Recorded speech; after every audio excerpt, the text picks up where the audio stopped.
Hello, everyone. Welcome back to my jbird. Just remember 1976 and 1977 when I first learned how to play chess, created my opening, my theory, and everything that goes behind it. I'm working on it today now more than ever. And all these games on this channel you're at right now, you can see the theory going down. And I have one square nightbird coming up. It's a new opening, if I didn't mention it. And I got a series going. I got a series going with no arrows, and I got a series done with arrows, which goes up to 2,900.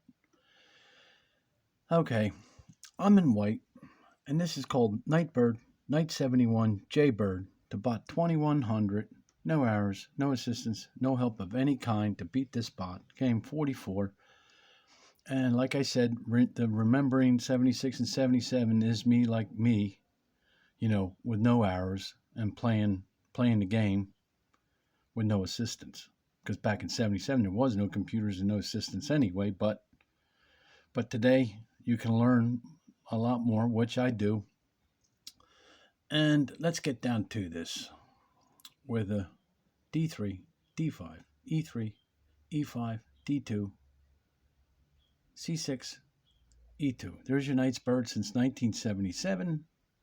We go on F6, H3, E7, A3, and there's your full development.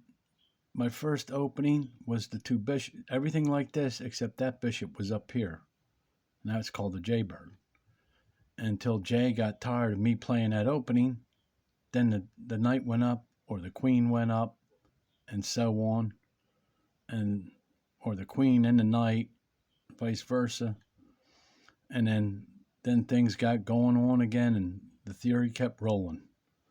But after A3, castle, knight's waiting, seventh move, on one, knight 71.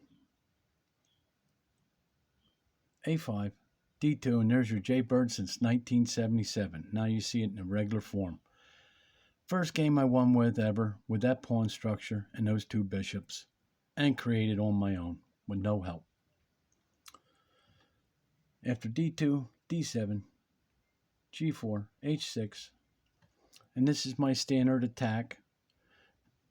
And this is basically almost looks like right now, without this knight over here, but it was over here, and then pushing these pawns up, you'll see a DF8 rook lift, which I call Deep Fritz 8 rook lift in one of my videos, and that's still what it is.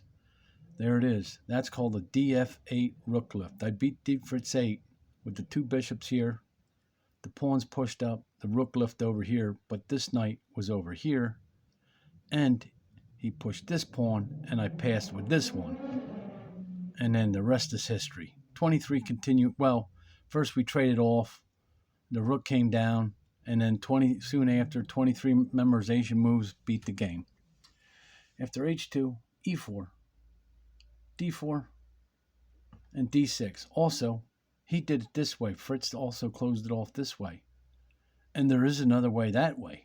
And I had to memorize all those. Actually, I had two memorizations at once, but he always kept mainly going the other way and I ended up pushing this pawn, which I was glad because that's the 50 games I kept winning on.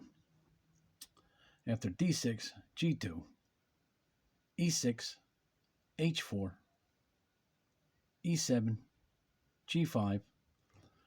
Now, this is not a good place to have it, and like I said, that bishop should be back here. Still, not even in the knight's bird, still in the jaybird, that bishop still should be back here, and not that knight. After G5, takes G5, takes G5, D7, G4, and like I said, once the pawn's in front, get rid of the white bishop. F5, I take F5, but I take, because I see something else, takes F5, this is what I see, H5, B6, H3, I can't go over here because of that bishop. I bring the knight up after C4, castle, defend everything, C5. Now I go F4, takes F4, takes F4, G6, H4, takes D2, threaten a checkmate first.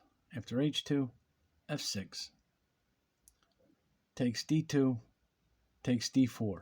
Now we're going to come back here. If he would have took this pawn this way, it looks like a more of a closer of a drawn game. Maybe I got a slight advantage with perfect play. Maybe it can be beat, but after C4, I go over H1, and maybe still now he could still take that piece. I got something laid up. And then if I came down with checks, it don't work. Because if he take my queen, I come, take, he take, I'd lose all three pieces. After H1, F7, takes F6, takes F6, G3, C6, G1, D3, C3, C8, and G2, A6, F5, and now he's going to lose the game. Takes F5, check, G7, E8, H1. He throws all his pieces because this is mate right here. There's nothing, he can't stop mate no matter what.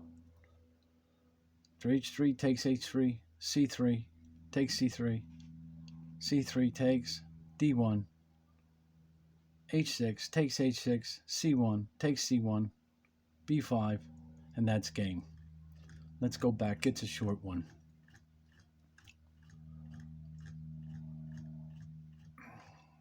Like I say, I'm no grandmaster. I play the games.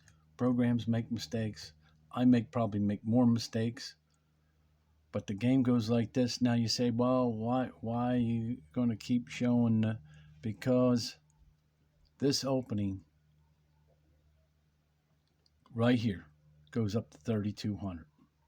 I have him on this channel, on my video. And then let's go on. It's just me playing it. I had to use arrows to get it done. This is no arrows here. This is just me. That's the difference. And now it goes here. Now I'm not sure. I got a video somewhere. I'm pretty sure this goes up to 2,800, 2,900, like this, working like this. And even in this position,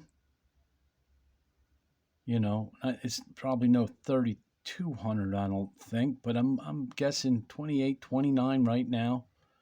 Just all depending what moves are over here too. So I mean, but it ain't less than 28.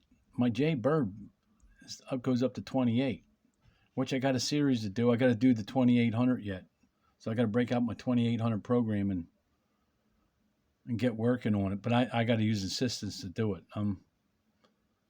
The game goes on like this. I pass. Still, even though you pass and everything looks like this is still good. This is all good. This is how I work it.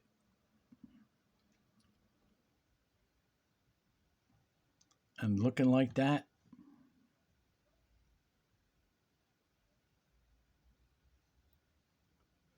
Now, along this way, there was probably better moves to get done. I know there is, but I didn't use no arrows. I played this. And it's tough to, like, memorization all these games at different times and different ways, and it's too much. I go here, he goes here, okay? I take, he takes. Let's say he goes like this. I go like this. I'm going to give you a quick scenario. Now, this is under attack. I don't think he's going to bring his piece out here. And just for the sake of just play the rest of the game, I made it easy. He would take, I would take. He would take his piece now. I'd move here. Now he'd have to defend that. And I'm guessing this is the best way. Get his check. I would go this way. He would take. I'd go here. Because now he can't come here. And let's leave it at that. You know, I just showed you a little scenario that if he took this pawn right here, if he would have went this way. I'm just saying it could have went this way. and it looks pretty well messy looking, ugly. But that's not what happened. I just had to show you. See, he goes here with that. He takes it there. He didn't go that way. He went this way. But maybe there's more here than I know. I don't know because I'm not no grandmaster. So, and the game goes on like this. I didn't want to trade. I want to try to win the game.